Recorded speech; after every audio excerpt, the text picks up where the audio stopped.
We've created our OmniLight at the origin, and now we want to adjust some of its parameters. So with it selected, I'm going to go to the Modify panel, and I need to adjust a couple things. First of all, the intensity. For standard lights, intensity is set from this multiplier value, and this value does not have any relationship to real-world metrics. So you're going to have to set it to some value that looks good.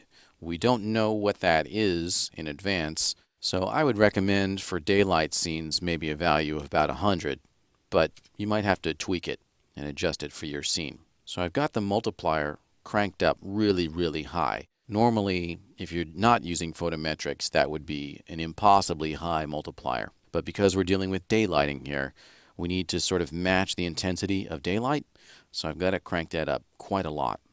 The other thing that I need to do is over here in the Advanced Effects rollout, I want to flip the switch that says Ambient Only.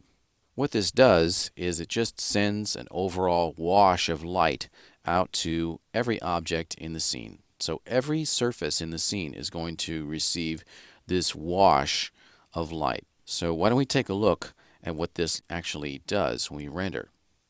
I've got a rendered image already, so we can pop that open. It's in my project folder under Render Output, Scene Ambient Only. So this is the effect, once again, that we get from an ambient light turned up to a multiplier of 100 and the ambient only switch turned on. And once again, it's just producing an even wash on all surfaces, but we haven't yet applied the ambient occlusion.